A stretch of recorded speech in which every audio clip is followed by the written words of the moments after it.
I don't really remember much back at that stage, but the only thing I do remember is this story that my parents would continually tell me as I was growing up.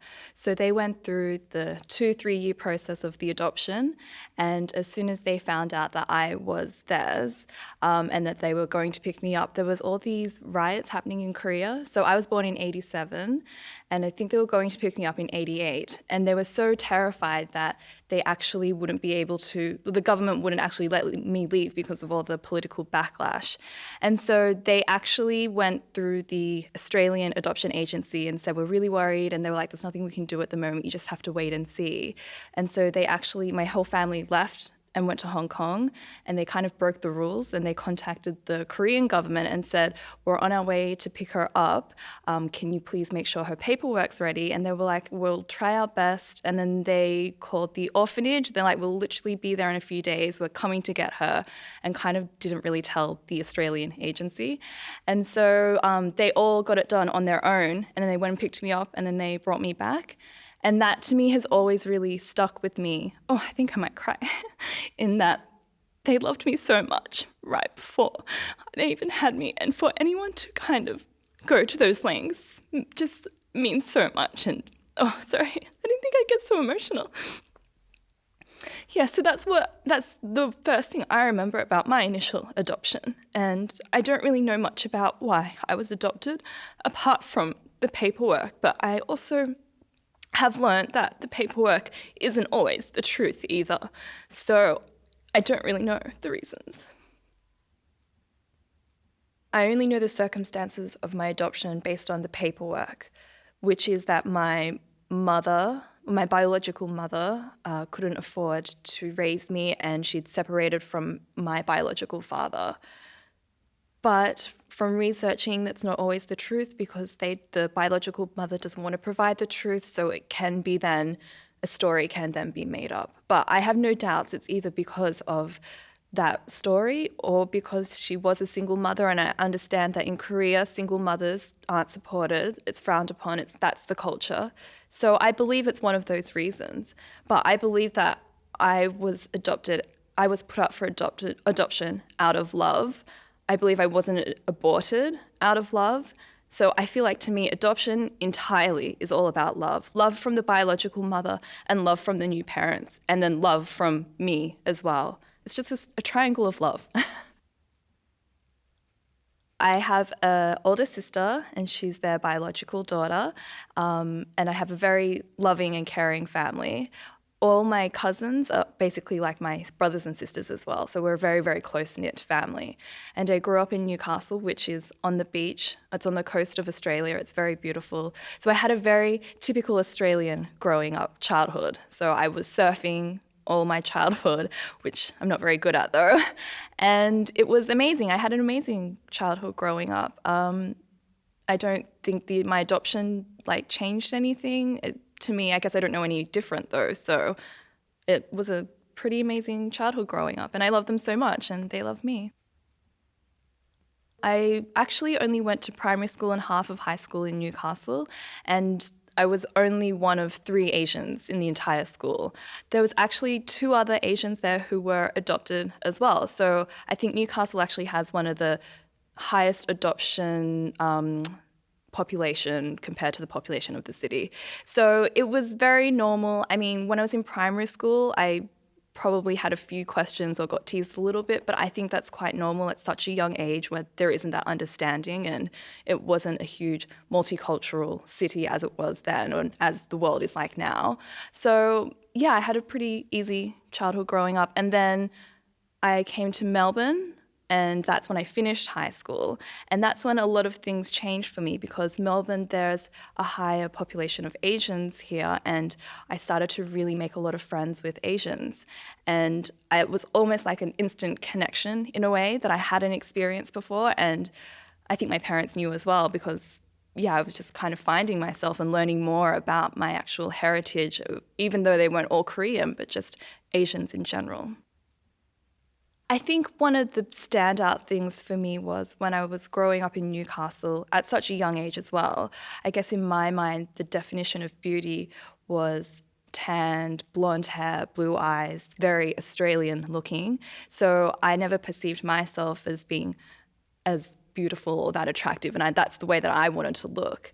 And so then when I then met all of these other Asian women and girls, and then I actually realized, oh, you're actually quite beautiful. Like, I'm actually quite beautiful as well. So that was one of like the big learning things for me, and that's how I then felt like I'd fit in, because I was around people that I also looked the same. When I finished high school, I didn't go to college because I knew that I don't want to study or spend 4 years studying something that I didn't know that I actually really 100% wanted to do. So I just worked, and I think for me it was traveling was where I really found myself. So I went and lived in London for 2 years. I guess being away, being completely out of my comfort zone again and having to make friends from scratch, you really start to learn who you really are and what your limits are and what you're capable of. And that's how I really found myself. I'm still finding myself, though. I don't know entirely 100% who I am. Who I am today, I'm very happy, loving life. I absolutely love my life that I have now, very content. I've a very successful career as well, which took me a while to get there through learning what I wanted to do, but I'm finally there now.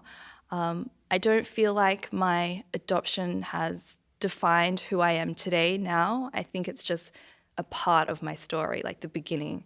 So I don't link that entirely to who I am today now. But I work in sports technology. So I'm an e-commerce manager. So I develop the e-commerce software that basically all the sporting clubs and brands in Australia use to sell online. I've never been to Korea before. I've never actually had much interest in going there. My parents always supported me and told me, well, they still tell me to this day, like, we'll go with you to Korea, we'll support you if you want to go there. But for me personally, I've always been more interested in going to Europe and seeing that side of the world. But now that I'm a bit older, I do realize the importance that I should go back, and I am very much looking to go there over the next few years. Finding my biological parents, I'm still kind of figuring out now, like right now actually, the last 6 months is when I've really been thinking about it, looking into it, finding out more what that means to me. I still don't know if I want to find them, only because as I said, I'm so happy in life. I have my amazing family, and I know from my research that if you do find your biological parents, you have to be open to the idea that you now have them in your life as well. And I don't know if I want them in my life permanently. The only reason I would really go and find them is for medical reasons. I'd love to know my medical history. I don't actually know personally as a close friend that many adopted Koreans. Only in the last few months I've joined the Korean adoptee group in Australia, so I've spoken to a few adoptees there, and I actually started Korean class with them 2 weeks ago, and that was the first time I've actually been in a room with a lot of other Korean adoptees like myself. And it was really interesting because I thought I would actually have this sense of, instant connection or a bond with them, being meeting people in the exact same situation as me. But I remember I called my mum straight afterwards and I said I didn't feel anything. It was just meeting new people for the first time, but there wasn't that instant connection, which was really surprising to me.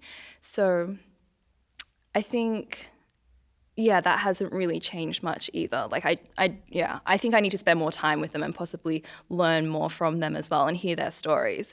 But from what I've learned from the people that I have spoken with, it's very interesting to see that there's different sides to how everyone's grown up with their adoption and how they feel about it, because we've all experienced it. No one's experienced it exactly the same, I don't think. For me, there's the side of adoption, the adoptees who are very anti-adoption. So as I've been learning and researching about adoption over the last 6 months, I have noticed that, and that's understandable. Some people did have a negative experience, but they're going to the lengths of moving to Korea and protesting to the government that adoptee children shouldn't be shouldn't go to another country. And that's something that I guess I'm really passionate about, is that I don't think they should be putting a stop on that. I think they should be encouraging international adoption. And I understand it's because they feel like they're losing their heritage and their roots, and it can be traumatic for some people. But if the process is done correctly, I feel like, it's the 21st century now. Nobody stays in their country. Everybody's living overseas now. We can still stay in touch with our heritage and culture. I can easily go back to Korea and learn about that. Once you're removed from Korea, it's not an instant block that you'll never be in touch with your roots again. And I'm very passionate about it, and it's very heartbreaking that knowing all these orphanages are filled with Korean babies who nobody can adopt, not because nobody wants to adopt them, but because the government isn't allowing international adoptions anymore. And the studies with orphanages, with children, when they're developing, it's the most critical point of their life to have love and human contact that they aren't receiving. And it's actually been scientifically proven that they don't develop into the developing adults that we do, like their intelligence, everything. And it's heartbreaking because I know how many families there are in the world, all over the world, who want to adopt. And it breaks my heart that other adoptees are trying to stop that from happening because of their bad experience.